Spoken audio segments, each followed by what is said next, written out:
اللہم صلی علی محمد وآل محمد علیہ السلام۔ تمام مکاتب فکر کو میری طرف سے نہایت ادب کے ساتھ السلام علیکم۔ میں قبلہ مفتی محمد انور قریشی صاحب دامت برکاتہم عالیہ، آپ کی شخصیت کا میں ویسے عرصہ دراز سے معترف ہوں۔ آج مجھے بڑی حیرانگی ہو رہی ہے یہاں آپ کی خدمت میں حاضر ہو کے۔ آپ کو پتہ ہی ہوگا کہ میرا اب تعلق کسی زمانے میں سیاست میں بہت تھا، لیکن ضمیر سیاستدانوں کے ساتھ جب مطمئن نہ ہوا تو پھر میرے مرشد کریم نے فرمایا کہ بیٹا جہاں ضمیر مطمئن نہ ہو اس کام کو چھوڑ دو۔ میں اس کام کو چھوڑ کے اب ایک دربار سید صفدر علی بخاری المعروف کاکیاں والی سرکار، ان کا میں بیٹا بھی ہوں، میں ہر وقت اس دربار پہ صرف درباری نہیں ہوں، اس علاقے کی فکر کا حامل بھی ہوں، اس علاقے کا درد بھی رکھتا ہوں۔ سیاست چھوڑ دی لیکن خدمت جب تک اس وجود میں خون ہے وہ میں نہیں چھوڑ سکتا۔ پہلے ہم سنتے تھے کہ ہمارے مفتیان کرام، ہمارے علماء کرام، ہمارے جو یہ بزرگ جو ہمارے رہنما تشریف فرما ہیں، ان کا کام نکاح پڑھانا ہوتا تھا، جمعے والے دن اصلاح کی بات کرنا ہوتی تھی، ہمارے مردہ ضمیروں کو بیدار کرنا ہوتا تھا، اس فنا سے بقا کے سفر کی فکرت دینا ہوتا تھا، احساس دلانا ہوتا تھا کہ یہ دنیا عارضی ہے، جتنا بڑا تو چودھری ہے تیرا مکان 10 کو 2 گز کئی بنے گا، وہ جو 2.5 گز کی قبر ہے وہی بنے گی۔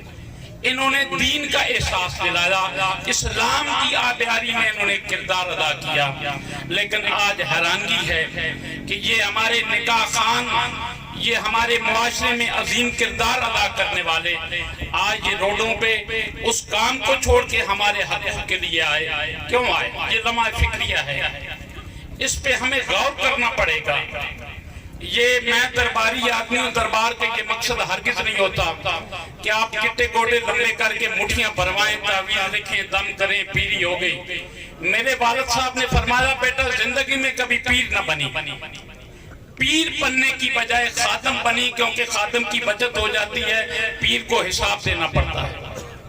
میں ساری زندگی الحمدللہ غلام کہلانے پہ بزرگوں کا، اولیاء کرام کا فخر محسوس کرتا ہوں۔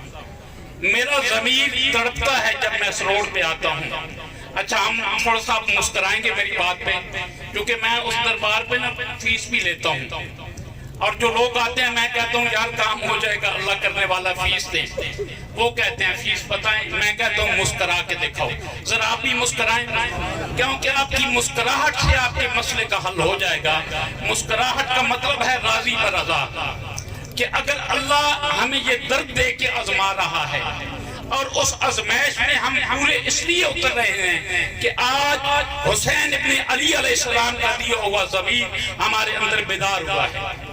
مولانا انور قریشی صاحب کا جو مکتبہ جو فکر ہے، مفتی ہمارے کرم بشیر صاحب کا جو فکر ہے، ان کی ورکنگ کمیٹی کا جو فکر ہے وہ ایک ہی ہے کہ خون دل دے کے نکھاریں گے رخ برگ گلاب، خون دل دے کے نکھاریں گے رخ برگ گلاب، ہم نے گلشن کے تحفظ کی قسم کھائی ہے۔ جب یہ قسم اٹھا چکے ہیں، میں آپ سے عرض کروں گا، یہ ہمارا جو مذہبی طبقہ ہوتا ہے یہ جنونی ہوتا ہے، ان کو بات کرنے کا بھی ڈھنگ ہوتا ہے، ان کو منوانے کا بھی ڈھنگ ہوتا ہے۔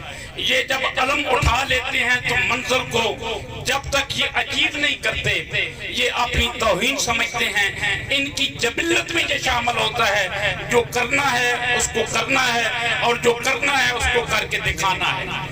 اسی اس علم کو لے کے یہ جو ہمارے عزت مآب اس علاقے میں ان کی بہت عزت ہے، جتنی ان کی عزت کی بات کی جائے اتنی کم ہے۔ میں کیونکہ ذاتی طور پہ بھی ان کا احترام کرتا ہوں، میں آخر میں ایک عرض کرنا چاہتا ہوں آپ کی خدمت میں کہ ہمیں نہ تو پریشان ہونا ہے نہ ہم نے گھبرانا ہے۔ اس کی وجہ سے یہ ہمارا اپنا بوجھا ہوا ہے نا، ہمارے شعور بیدار نہیں تھے جو ہمارے ساتھ یہ ہوا۔ اگر ہم پرچی کے استعمال کے وقت جو علامہ اقبال رحمت اللہ علیہ نے ہمیں ضمیر دیا اس کو استعمال کرتے تو آج یہ ہم ٹوٹی پھوٹی سڑکوں سے ذلیل نہ ہوتے.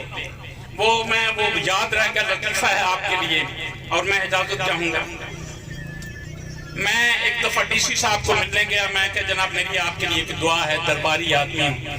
فرمانے لگے کیا؟ میں نے کہا میری سب سے بڑی دعا ہے کہ آپ مہینے میں 10 دن جہلم سے لے کے للہ تشریف لایا کریں تاکہ آپ کی طبیعت بھی سیٹ رہے, مخلوق کا احساس بھی رہے. یہ جو حاکم ہیں, جب حاکم آنکھیں بند کر لیتے ہیں تو اس قوم کی بدقسمتی ہوتی ہے.